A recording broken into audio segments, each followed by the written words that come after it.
Right, hi there. Welcome to the Diaries and part 2 of the adoption process video. Apologies for there being such a long hiatus between, that's a good word, hiatus, between part 1 and part 2, because just all, if you've been following my Instagram, I was got a bit kind of distracted by the Black Lives Matter stuff, so I was getting into all that stuff. But anyway, so we're at part 2, so we answered the first 3 questions, which were what? What were the first 3 questions? So the first one was, why did we make the decision to adopt? So we talked about that. And then, how did we prepare for Tiernan joining the family? And at the end of that question, we started to move into the third question, which was, how was it when you first arrived? You're stealing my thunder. I'm a presenter. Okay. Don't worry, I've got no... I've got like no, like, I don't know what it is. Chat. Yeah. So don't worry. So, how was it when Tiernan first arrived? Could you describe those first few days and weeks? So, like these are off. If you didn't watch the first one, go and watch it. But this is questions being asked by our lawyer for the adoption process. Yeah. So, you'll remember, well, actually, we spent like 5 days in Scotland, and that was quite intense. We went to this child's house, spent 5 days there, and then... I think that's quite common in the adoption process though, isn't yeah. it? That you'd have a kind of series of introductions that might be slightly shorter or longer. But they would normally get to come to the house before, and that was where it was unusual. But there was no real matching process because he was our relative, so there's no real need to do matching. It's not like we had to choose, well, not choose, but it's not the right experience. But you didn't have, it was always going to it was just about him. Yeah. But I guess when he first came down, well, we drove up to central London and picked up the foster family and drove them to the house. And we sat here and in this very room, and we just let Tiernan look around and, you know, play. And then the foster mother said, it's time for us to go. And I was quite emotional, actually. That was hard. Because I was like, thank you. You were like a stone. I was like, right, okay, bye. Bye. Love you, Mina. Love you, Mina, bye. And then, yes, anyway, I remember... Get my house. No, it wasn't like that. And then I remember just sitting crying, singing Twinkle Twinkle, and this baby's looking at me, what's wrong with you? I think by that time though, you know, we'd spent 5 days in their house, building up to this moment. Yeah. And we kind of assumed that we would take Tiernan in Scotland and bring him down to London. So we had like the car seat in the car. We'd driven up there for a start rather than taking the train or the I was going to say the bus, that was up the mega bus. The £1 mega bus or the plane. So we were all set, we got the car seat and everything. And then they were kind of like, social workers were like, I don't think that's a really good idea for you to drive him down. So I feel like it'd been such a long process to get there. I was just kind of quite keen for, even though I realised that obviously for the foster parents it's going to be really emotional, quite hard for them to bring him down to London as well as the final step. I was quite keen.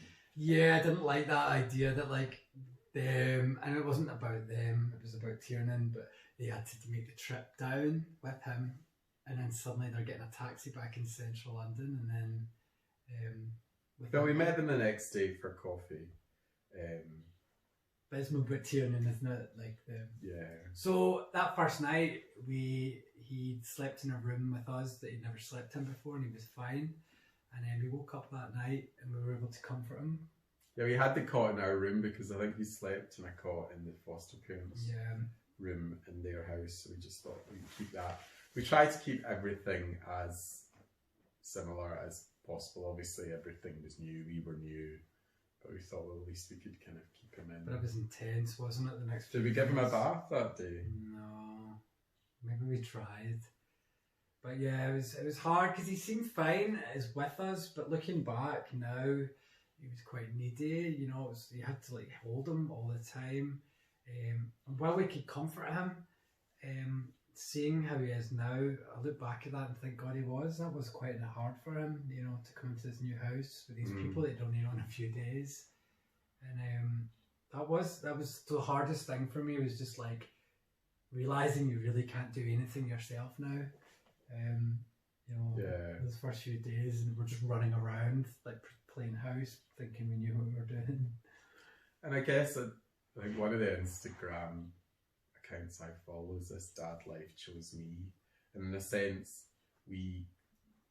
parenthood and fatherhood has chosen us rather than we chose it, because we weren't really looking necessarily to be fathers. It's just that kind of the opportunity arose, and we kind of took that and embraced it. So it's not like we had any real preconceptions of what it was going to be like. We hadn't done any research really, because everything was touch and go for the year leading up to it. And it wasn't like it was a done deal. I don't think we really invested a lot in finding out stuff. So when he came, it was kind of just all hands on deck. So we just made sure that he was fed and watered and bathed and clothed and slept. And actually he was quite an easy baby from that point of view, because he sleeps quite well, he eats quite well.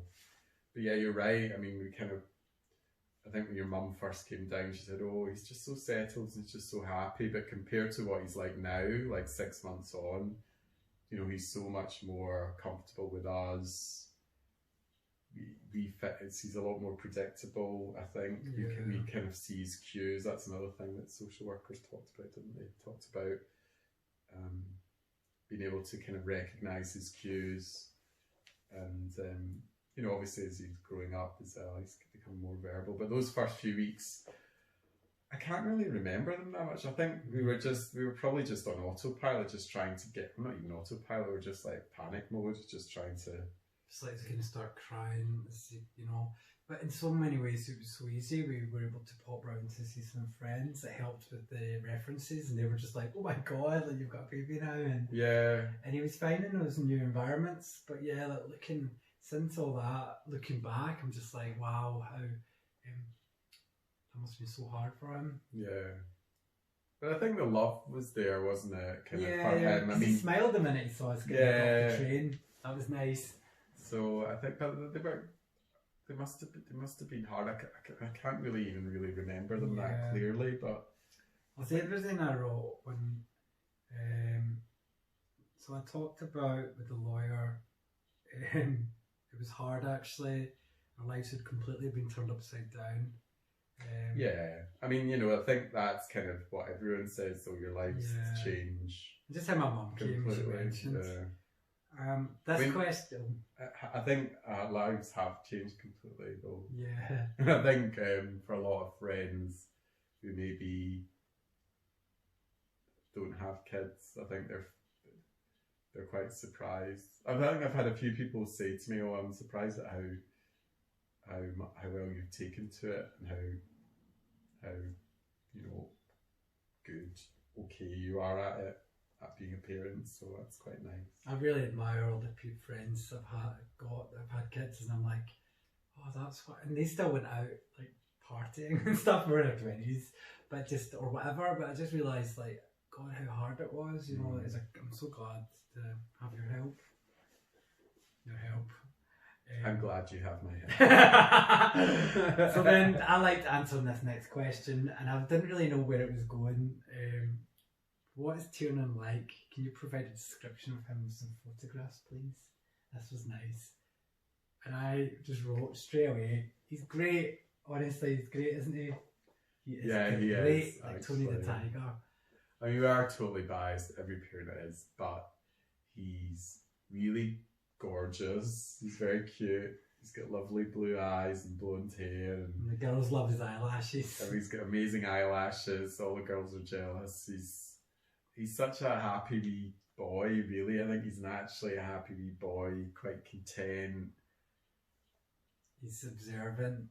Very observant, and he is a wee, not needy, he's probably kind of sometimes lacks a bit of confidence, I would say, when he's doing new things. So even when I think he's probably quite capable, say, of crawling or walking, at the moment is walking, I think he probably could walk. He just doesn't quite have the confidence. There's a little bit of fear there that he's going to fall over or whatever. And it's hard to challenge someone when you like love them and want them to feel. And when they're so young.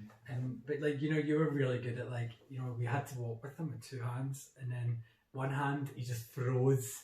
And then you were like, I'm just gonna get through this. And then like a week later, suddenly he's like loves walking with one hand. That was like, I'd be upstairs working, and all I hear is and I'm basically standing in the garden holding him with one hand while he was screaming. Basically, it felt horrible. And yeah, but basically we found out I'm quite prepared to do that and you aren't. It's not true. That's not true. I do like maybe I'm a meanie. Yeah, there's maybe an element of that. But I comment, you know, people have stopped us in the street. I'm sure people stop babies all the time. I don't really get it. So someone was like, "Your baby's so cute," and I'm like, and then it seems like you're meant to say it back, and I was like, "Oh, sorry, I didn't realise." No, when they have a baby, don't say it to them. Yeah, that would be weird. You know, if they have a baby, you say it back to but the it's baby. like, you know, yeah, I don't know. It's awkward when someone compliments your child, and then you're like, feel the need to like, and your baby is nice also. Like, it it's feels just being false. polite. So you need to be first. Get in there first if you're going to compliment somebody's baby, would be my tip. Just go around to everyone, lovely baby, what a lovely baby. Because it's like, it's awkward when someone's like, you know, well, that's a nice dress you've got on. Oh, thanks, yours is nice too. It's like, you're only saying that because I said that. Anyway, but people have stopped us in the supermarket that didn't have kids. And even people that don't have kids think he's lovely.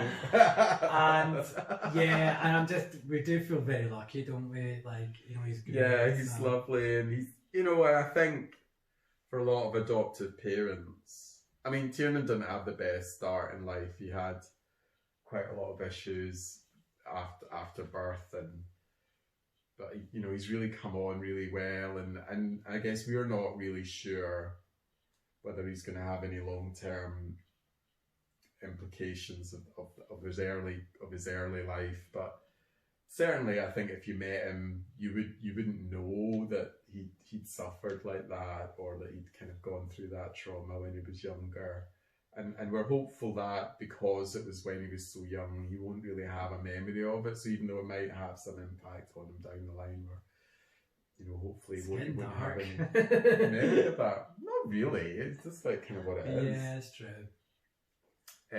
But I think. Diaries. But we have seen. I'm such just saying, a lot of adopted parents have to deal with that issue, you know, yeah. and that's why a lot of people maybe don't want to adopt, because they feel a bit, and so we certainly had that feeling as well. That, you know, we were a bit worried that there'd be challenges there. You know, he would have issues that we'd have to deal with, and that would be difficult. That'd be challenging for us. I think one thing that was different though was with an adoption, they'll say like, "Are you willing to take a child that has this issue or been through this?" And they were like, didn't tell us anything really apart from, you know, like a little bit about why he'd been taken into care, and it was kind of like, so are you going to take him or not? And we weren't really given any advice of like whether or not we'd be actually capable or able to, you know.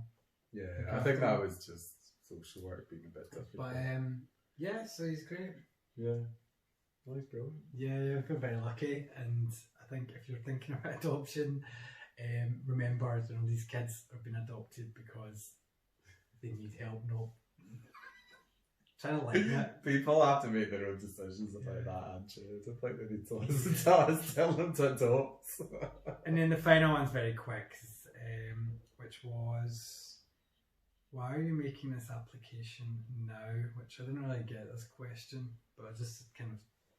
I think these were just standard questions that the lawyer put out there. Yeah. Like, why? So I think for a private adoption, because we're going through a private adoption, it's, you know, you wouldn't obviously be asked that question if you're going through the local authority route, because you're making this, cause that's the whole point of what you're doing. But a private adoption's often when a child's been living with you, and it's not necessarily the natural step. So if you've got a long-term fostering arrangement, you may not want to, or an informal fostering arrangement, you might not want to kind of proceed to adoption. But so that's a kind of relevant question to us, like, what in a private adoption sense, why why now, but I think for us it was always going to, like we said earlier, so it was always a plan that we would adopt. It's better for us, it's better for Tiernan. So that's, and we kind of want to do it as soon as we can, but I think in England he has to live with you for a year before you can. Whereas I think with a local authority adoption, it's like 10 weeks. Once the child's or children have been with you for 10 weeks, you can apply to the court for it to kind of make it formal or formally adopt them. Whereas I think for a private adoption, they have to have lived with you for a year. I think partly because you're not part of that local authority vetting process, and also so they also have to, I guess, give more time for maybe birth parents to. But the lawyer is asking for permission for us to do it before that. Yeah, so I think the Scottish local authority like, what? Like, didn't realise that. I mean, it has been a bit messy, really, with kind of legal stuff, but get a good lawyer. Recommend her if you want. And she's good, isn't she? She's very good. You good. did think her name was Gemma Collins. I'm like, that's a girl from Towie. Yeah, well, you know, I don't know Zed List celebs. But yeah, you wrote her name down. I've Just sure I heard it. it, but I didn't know who she was. Yeah. I think you're getting into bits of a relationship. Anyway. But yeah, so that's all I'd kind of covered in my email to our lawyer, and yeah, not much more I want to talk about. Okay. I think I've been in too many now. I think I've ran my course. Back to me. Well, thank you, Andrew, for your contribution. I'll take leave. Is that for your parenting skills? Now you can go. But yeah, so those are the questions we've answered about our adoption, and I don't really know how to end it, I guess. Leave comments. We need comments and subscribe. Comments and subscriptions. The comments I'm more interested in. Yeah. What do people like? Because maybe you don't know anything about kinship care. Maybe you don't know what that means or how that's different, or the Scotland England thing. And if you leave a comment, we will read it because we get none. I get some. Do you? I get likes. Yeah, but yeah, so so we can actually tell you. So if anyone actually watches this, yeah, let us know. Or all the views me, just checking if there's any comments. Okay, see you later. Moshi moshi. Bye.